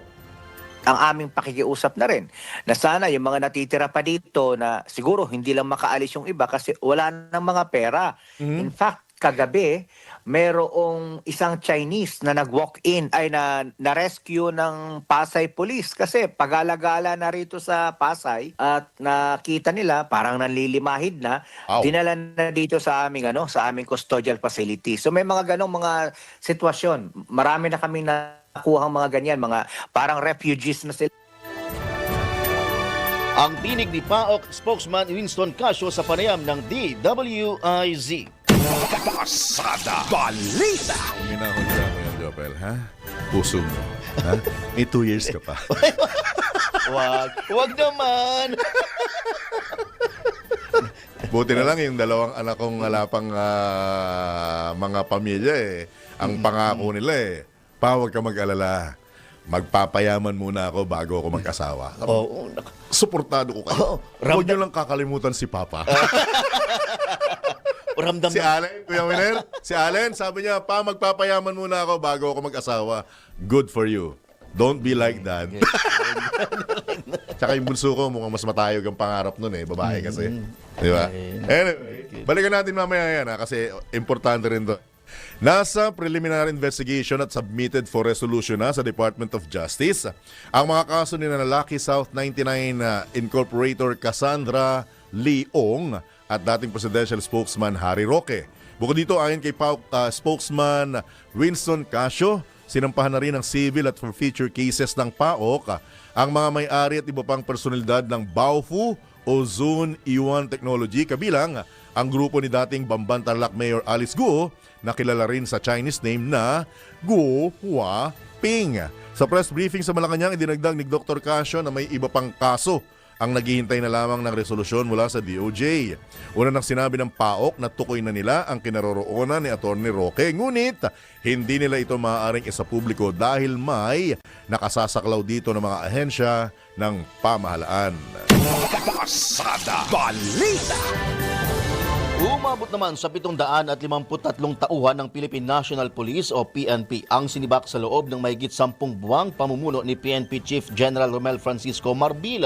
Ayon sa PNP, bahagi ito ng kanilang pagpapaigting at pagpapatibay sa disiplina ng mga pulis mula nang maupo si General Marbil bilang hepe ng pambansang pulisya noong April 1, 2024 hanggang February 12, 2025. Kabilang sa mga kaso ng sinibak na pulis ang halos 500 absence without leave o AWOL, halos sa 40 sangkot sa paggamit ng iligal na droga, 18 robbery o extortion, 15 kaso ng karnaping at iba pang serious violations, kabilang na ang homicide, pamamaslang, panggagahasa at graft o malversation. Tiniyak naman ng hepe ng PNP na ang lahat ng dismissal cases dumaan sa tamang proseso, patas na investigasyon at administrative review. Sa kabuuan, pumalo na sa 2,598 na PNP personnel ang tinanggal sa serbisyo mula January 1, 2022 hanggang February 12, 2025. Pasada Balita. Patuloy na nadaragdagan ang bilang ng mga lumabag sa gun ban. Sa datos ng Philippine National Police, umabot na sa 1,057 katao ang naarestong lumabag mula Metro Manila, Central Luzon, Central Visayas at Calabarzon. Umabot naman sa 1,060 na mga baril ang nasabat o nakumpiska, kung saan 476 na baril ang nakuha mula Police Response Operations, 142 sa Anti-Illegal Drug Operations, 98 sa mga checkpoint operation, 61 na baril mula sa gun bypass operations, at 283 na mga armas naman ang nakuha sa iba pang law enforcement operations. Batay sa COMELEC Resolution number 11067, iiral ang gun ban hanggang Hunyo 11 upang matiyak ang kapayapaan sa darating na halalan. Pasada Balita. Nakumpiska naman ng Philippine Drug Enforcement Agency ang 56.37 billion pesos na halaga ng mga iligal na droga sa ilalim ng Administrasyong Marcos. Ayon sa PDEA, nagmula ito sa mahigit 97,000 anti-drug operations mula July 1, 2022 hanggang katapusan ng Enero. Nanguna rito ang nasabat na shabu na umabot sa mahigit 7,000 kilo, sinundan ng cocaine, ecstasy at marijuana. Kaugnay nito, umabot na rin sa 131,000 ang mga naaresto, kung saan mahigit 8,000 sa mga ito ang itinuturing na high-value targets. Samantalang nasa mahigit 29,000 naman ang mga idineklarang drug-cleared barangay sa buong Pilipinas. Pasada Balita. Engineer Manar Contihino, oras muna natin sa hudyat. 25 kalahati minuto na po makalipas ang ikapito ng umaga. That time check was brought to you by MX3. MX3. Dito ako, believe. Oras hatid sa inyo ng PhilHealth para sa bawat Filipino. That time check was brought to you by Bingo Plus. Download Bingo Plus app now in Google Play and App Store for a chance to win up to 154 million pesos of jackpot prize. Visit bingoplus.com to learn more. With Bingo Plus, bingo sa saya plus sa panalo. Pasada Balita Tambala John Bell, John Ibanez at Jobel Pelenyo. Pasada Balita. Sa pagpapatuloy ng ating balitaan, pinabulaanan ng Philippine National Police o PNP ang kumakalat na balita kaugnay sa isang puting van na nandurukot o nandudukot ng mga bata para ibenta ang kanilang kidney. Ayon kay PNP Public Information Office Chief Colonel Randolph Tuanyo, walang basehan ang mga nasabing impormasyon at bahagi lamang ng matagal ng sabi-sabi ng mga tao. Wala pa ani ang formal reports na kinasasangkutan ng puting van. Gayunman, nananatiling alerto ang PNP para maiwasan ang mga insidenteng ito. Sa datos ng pambansang pulisya, bumaba ang kidnapping incident sa bansa simula nitong Enero kumpara sa kaparehong panahon noong 2024. Pasada Balita. Tiniyak din ng PNP ang kaligtasan ng publiko kasunod ng serye ng hostage-taking incident sa iba't ibang bahagi ng kapuluan. Sa datos ng PNP, simula January 20 hanggang February 18, 4 na hostage situations ang naganap sa Maynila, Batangas, Rizal at Digos City.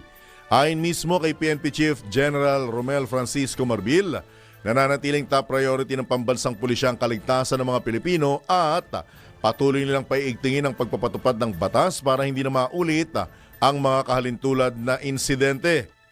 Sa kabila nito, iginit ni General Marbil na isolated lamang ang nasabing insidente at hindi salamin ng general state ng kapayapaan at kaayusan ng bansa o kagagawan ng anumang organized crime group o senyales ng mas malala pang problema. Pasada Balita.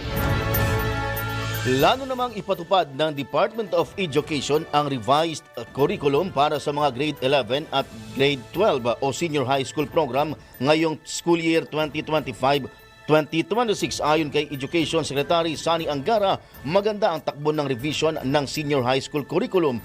Welcome din aniya ito sa mga guro at estudyante dahil mababawasan ang ituturo at pag-aaralang subjects. Ang akala ko mawawala na yung Alam. yung senior high school, yung grade, yung ibabalik na sa dati na normal, yung grade 6 na lang? Grade 6.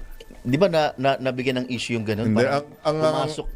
ang alam ko dyan, ginagawa ng paraan ni House Education Committee Chairman Roman Romulo. Na parang magkakaroon ng pagka grade 11, parang bibigyan sila ng 11 at 12, bibigyan sila ng parang examination na pag naipasa mo yon, accelerated ka sa college. College na diretso. Oo. Pero kung hindi, medyo babalik ka pa rin doon sa senior high school. Kasi ang alam ko nung pag-upo ni dating Deputy Secretary, si VP Sara, ang alam ko, di ba may binanggit siya na parang ibabalik sa dating grade 6 na lang? Isa hanggang grade 6 na lang, then high school, and tuloy-tuloy sa college. Kasi nga, yung 2 years na yun, kumbaga parang maraming ang magulang, di ba, na umalma. Oo naman. Yung 2 taon na yun, pabigat yun sa lalo na kung di naman lumalabas Eto, base na rin mismo sa naging pahayag ni Congressman Roman Romulo, mukhang hindi rin naging effective yung K-12 na program ng DepEd. Kaya hanggang ngayon, gumagawa sila ng kaukulang amendment para maipatupad kung maisasabatas yung bagay na yon na magkaroon ng acceleration. Tsaka magkakaroon ng choice yung mga estudyante kung magtutuloy ba sila sa kolehiyo na 4 na taon, depende sa kurso, or itutuloy nila yung VOCTEC na tinatawag. Ito yung grade vocational, 11, yung another 2 years. Oo. Para kung itutuloy nila yung vocational tech, ang tawag ng isa? VOCTEC Ano yung tech? Nakalimutan ko yung tech. Kung doon sila tutungo. Diba? Para kasi depende sa kakayanan at talino ng estudyante yan kung saan sila tatahak. Para hindi naman daw masayang yung panahon. Diba? Kasi kung nabanggit ni Congressman Roman Romulo, kung hindi effective, baka naman po pwedeng ibalik sa dati. Kaya ginagawa nila ng paraan. Actually, ang issue na yan, kalinsabayan lang kung ano ba tabat ang school year na at school calendar na ipatutupad. Yun pa isang problema, di ba? Yung pag may bagyo, ulan, di ba? Correct. Nung panahon natin, kuyang, di ba? Lubog na yung bahay pero pumapasok pa rin tayo. Walang arte. Dire-diretso. Ikaw nagsabing naka-arte, Wala akong sinabing ma-arte, Hindi, pero seriously, di ba? Ang tanong natin nun, makakapasok ba tayo o hindi. Kasi sa lakas ng ulan, bumabaha, correct. o di ba? Pero ngayon kasi konting kibot eh. Yun nga lang mataasan ka ng boses ni ma'am eh. Di ba? Nagsusumbong na, child abuse daw. Di ba? Iba na yung kabataan ngayon. Masyado ng, sorry sa term ha, nana. Ang sela na wala sa lugar. Balat sibuyas. Di ba? Ang bilis magtampo. Eto pa. Ang bilis magreklamo. Eto pa, kuya. Yes. Nakikita naman siguro sa itsura ko na napakabait kong estudyante, di ba? Alam mo bang pati erase the blackboard, naranasan ko yan? Hindi lang ako pinagbura ng blackboard, binato pa ako ng blackboard. Oy, naranasan ko rin yan. Na-eraser pala, na-eraser. Naranasan ko rin yan. Naranasan mo yan? Pero ito, classic, kuya, ha? With your indulgence, mga kabalitaan, kabalitaktakan, related naman sa topic, eh. Ha?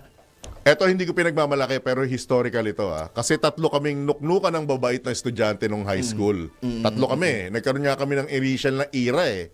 Edgar, Rick, Ali, kasi Alejandro, Ira. Okay. Namaya pa na tong letter E na to.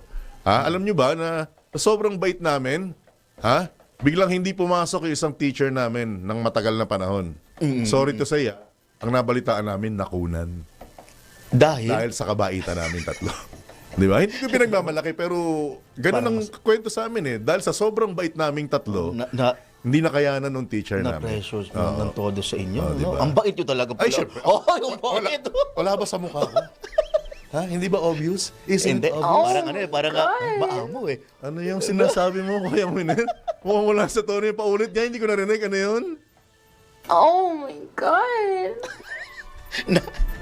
Mukhang iba yun. Ang alam ko, napaka-amo eh. Ayoko na. Napaka-bait.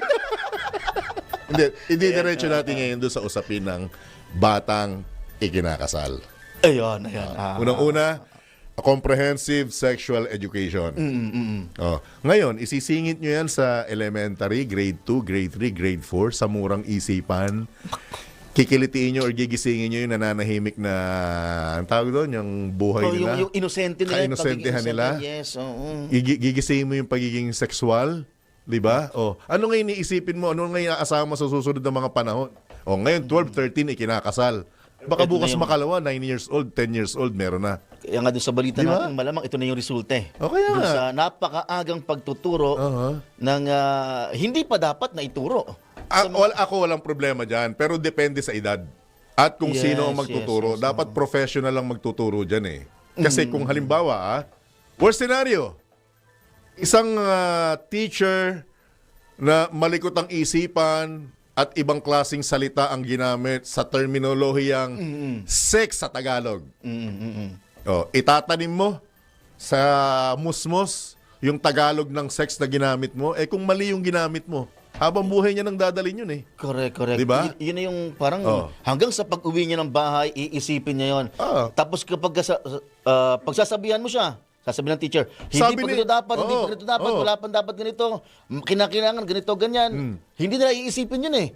Wala sa kanila yun, ang iisipin nila, yung bagay na napakalaking tanong sa kanila na, ano ba to? At mas lalong magiging curious. Yes. Ngayon, kung magiging polluted ang source ng kanilang information, lalo nang lalala. Correct. Diba? Example, sa pamilya na kinakailangang magtrabaho ang kapwa nanay at tatay, merong mga anak na lumalaki yan. Ngayon, kung hindi mo magagabayan ng nanay at tatay yan, pangalawang magulang, guro eh. Yes. Ngayon, kung mapapabayaan ng guro, ang tamang pag-aaral at pagpapalaki sa mga estudyanteng yan, ano pa inaasahan mo maging kinabukasan yung mga yan? Diba? Simple, diba? Simple. Yun yung simple. Nagmamagaling. Hindi po eh. Nakita na natin, Philippine Statistics Authority mismo ang nagsabi. Hindi naman si Congressman Jopel Peleño. At hindi rin si Senator. Kagawad lang. Senator John Ibanez. Hindi po sa amin galing yan. Kaya nga kinokorek ko, tinatanong ko siya, saan galing yung impormasyon na yan, di ba? Galing mismo sa lihitimo at otorisadong ahensya ng pamahalaan, yung resulta na yan. Di ba? Correct. Kumbaga, makikita mo sa datos. Mismong datos na ang nagsasabi. May resibo. Yun ang masama dun eh. Diba? May resibo Buti yung sana masamang kung sinabi lang ni Marites yan eh. Kaso hindi. May resibo eh. Galing mismo sa pamahalaan eh. May datos, may bilang. Correct. May sapat na bilang. At alam nila kung ano yung edad. Ay nako. Anyway, kapag papatuloy ng ating balitaan, Sumuko na sa National Bureau of Investigation ang live-in partner ng doktor na natagpuang patay sa kanyang nakapark na sasakyan sa Naga City. Tinukoy ang lalaki bilang person of interest sa pagkamatay ni Dr. Regine Monet Romualdez. Ayon sa mga otoridad, sumuko ang lalaki kasama ang miyembro ng kanyang pamilya at nasa kustodiya na ngayon ng NBI Bicol habang gumugulong ang investigasyon. Humarap ang live-in partner ng Romualdez sa media ngunit tumangging maglabas ng pahayag. Kamakailan lamang nang magtagpuan ang bangkay ng 36 anyos na Obigaini na may tama ng bala ng baril sa kanyang ulo sa nakapark na sasakyan sa Barangay Concepcion, Pequeña, malapit sa Bicol Medical Center. Pasada Balita. Samantala, kinundi na naman ni Pasay City Mayor Imelda Calixto Rubiano ang pahayag ni PAOK spokesman Dr. Winston Casio na gumugulong na ang investigasyon sa posibleng criminal liability ng Pasay LGU officials kung saan nadiskubre ang mga illegal pogo. Ayon kay Mayor Rubiano, unfair ang sinabi ni Dr. Casio at makasisira sa reputasyon ng mga opisyal ng lungsod. Hindi nila kinukonsinte ang operasyon ng mga Pogo Hub sa Pasay at ipinatutupad nila ang zero tolerance policy laban sa Pogo operations, disguised man, panandalian o pinatatakbo ng dummy entities. Dinagdag pa ng alkalde na ipinatupad na nila ang mga mahigpit na monitoring at batas at pakikipagtulungan sa national law enforcement agencies laban sa Pogo operations. Una nang sinabi ng PAOK na iniimbestigahan nila ang posibleng pananagutan ng Pasay City LGU officials, partikular ang mga sangkot sa pag-i-issue ng Mayor's Permit at Business Permits and Licensing Office Certificate. Pasada Balita. Fairness naman sa PAOK, hindi lang naman nila sininggle out ang Pasay. Ang sabi nila, mga LGU. Di ba? Kung nabanggit man po yung Pasay, kasi nabanggit sa istorya na yung huling sinalakay nila sa Pasay City. Sa Pasay. Di po ba? Ngayon, kung anyway, sabi nga nila, kung wala ka namang kasalanan, ba't ka aaray? Di ba? Correct. Tama ba ako, kuya?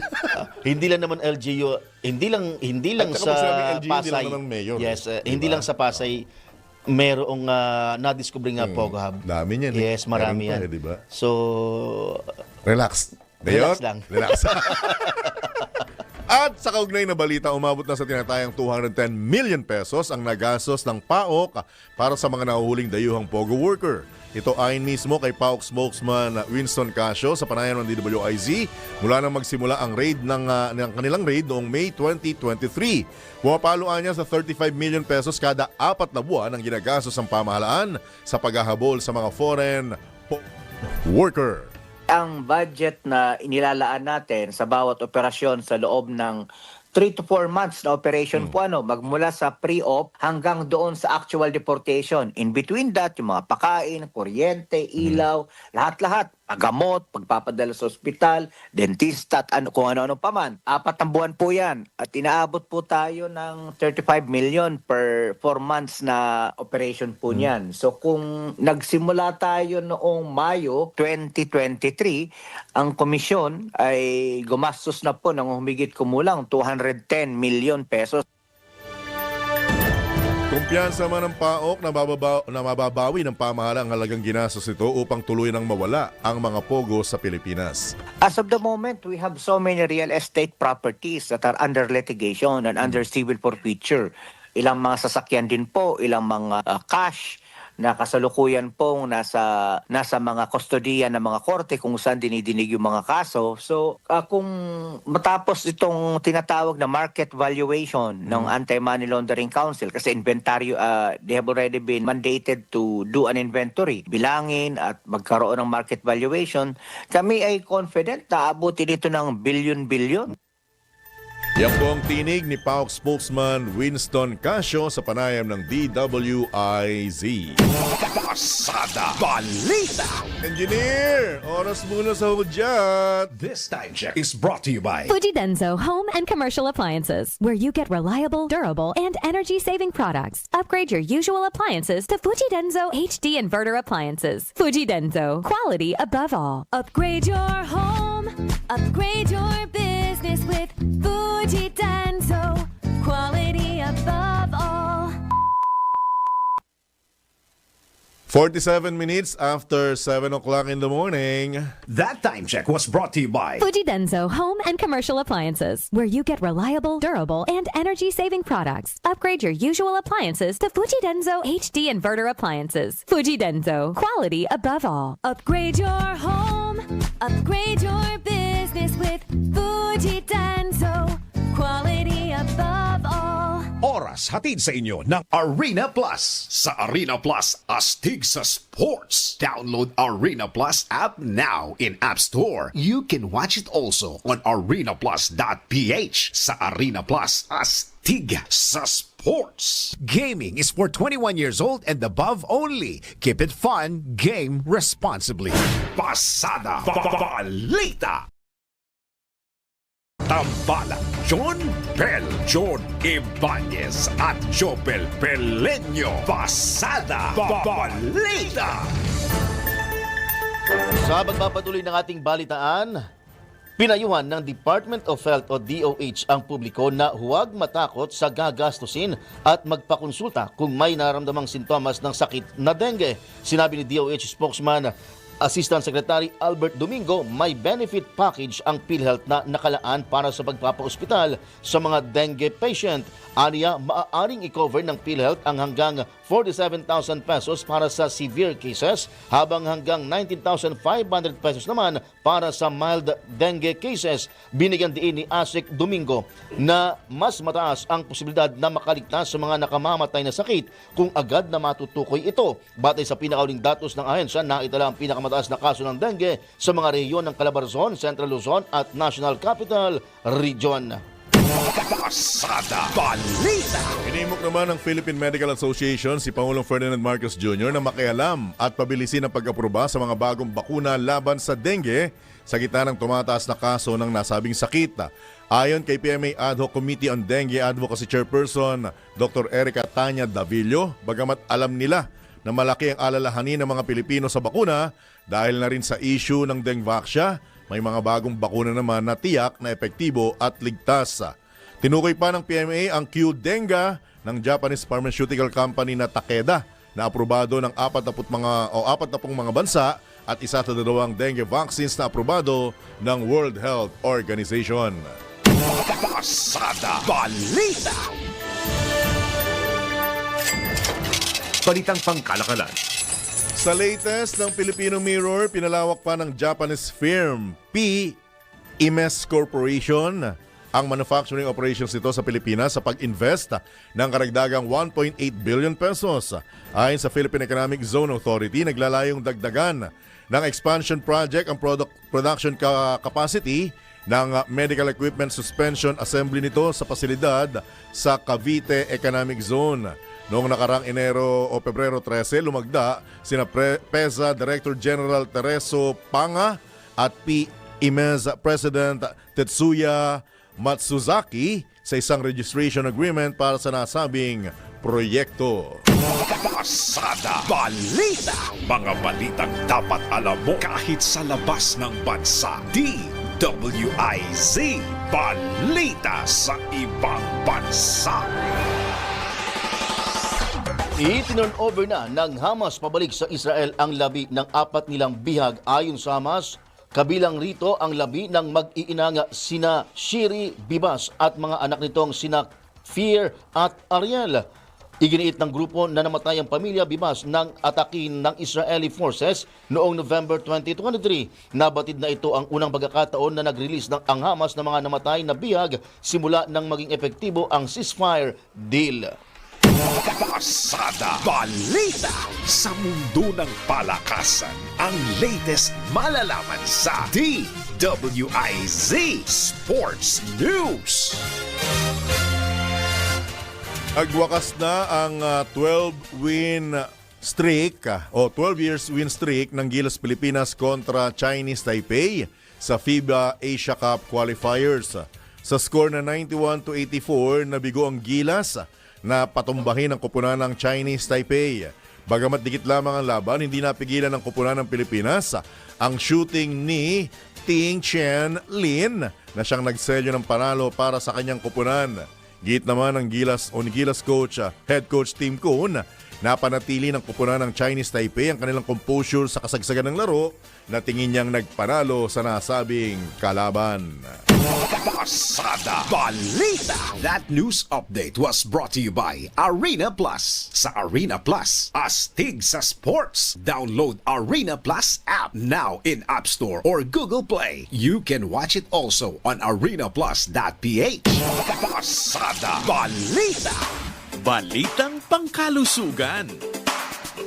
Ang fatty liver ay isang sakit kung saan nagpupuno ng taba ang atay ng tao. Nakukuha ang nasabing sakit sa labis na pagkain at pag-inom ng alak. Ayon sa mga eksperto, kakaunti lamang ang sintomas ng fatty liver disease. Kabilang narito ang mabilis na pagkapagod at pananakit sa kanang bahagi ng itaas ng tiyan. Bagamat wala pang partikular na gamot o therapy sa pagkakaroon ng fatty liver, maari itong mabawasan sa pamamagitan ng pag-iwas sa pag-inom ng alak. Pagbawas ng timbang. Are you talking to me? Hindi naman. Binabasa ko lang yung nakasulat sa balita. Yan. At pag-aayos sa dieta. Pasada Balita. Ito na ang latest, bagong-bago, fresh na fresh. DWIZ Showbiz News. Alala ko tuloy na nung malaman ko sa aking pagbabasa na maraming masamang idinudulot ang pag-inom ng alak, itinigil ko na, kuya. Wow, ang bait, ang bait. Itinigil ko na yung pagbabasa. Showbiz! Ibinulgan ng artistang si Romnick Sarmenta na hindi siya boboto ng kapwa-artista sa 2025 midterm elections. Naniniwala si Romnick na hindi patas ang laban kung mga artista ang tumatakbo sa halalan. I agree. Git pa nitong si Romnick, pangalan ng puhunan ngayon sa politika at maaaring kilala ang mga artistang politiko, ngunit hindi anya ito ang batayan ng kagalingan sa pagpapaunlad ng bayan. Nanindigan din si Romnick na hindi siya mag-e-endorso ng kahit sinong artistang kumakandidato. For the first time, ha? Bukod doon sa pagiging magaling mong umakting ng bata ka, napasaludo mo ko ngayon, Romnick. Pasada Balita. Magaling. Magaling na aktor. Ah? Oy, para sa ating balitang good news. Ay, ito na. Pumangalawa, ang tortang talong sa best egg dish sa buong mundo. Ayon sa Taste Atlas, nakakuha ang Filipino well-loved dish ng 4.4 star na rating. Inilarawan din ang tortang talong na versatile delicacy na masarap samahan ng steamed rice at kamatis o banana ketchup. Nanguna naman ang Ajichuke Tamago o ramen eggs ng Japan na nakakuha rin ng score na 4.4%. Ang talong. Wow. Bigla tuloy akong ginuto. Anyway, binibining kat, pasuyo yung aming pinapanawagan na makausap natin on Monday, kundi church leader. Hey, at sumayin niyo po ang Friday edition ng inyong nag-iisang Pasada Balita. Dito lamang yan sa DWIZ. Nagbabalita ng tama. Naglilingkod ng tama. Kami po ang inyong mga naging tagapagbalita, balitaktakan, Johnny Bañez, Jopel Paleño, at kabayan, ang susunod na palatuntunang karambola. Huwag niyo pong kakalimutan, ha? Ano man ang mangyari, mahal ko po kayo. Ito po yan, oh. Yeah. Oh, yeah. Isa, dalawa. Tatlo. Oras out dyan! Alas 8 na po ng umaga. Have a blessed weekend, mga kabalitaan, bye! Ang mga balita, dudublihin ang pasada. Ang mga kontrobersyal, mga viral, mga trending na mga tao. Dalawang mas matinding papasadahan. Mga pangyayaring nakikita sa kalsada. Live na papasadahan. Tambalang John Bell, John Ibanez at Jobel Peleño. Doble ang lakas, doble ang tindi. DWIZ Pasada Balita sa DWIZ News, DWIZ News TV at Aliw Channel 23 at sa digital channels ng DWIZ. Huwag magpapaiwan para huwag maunahan. Pasada Balita.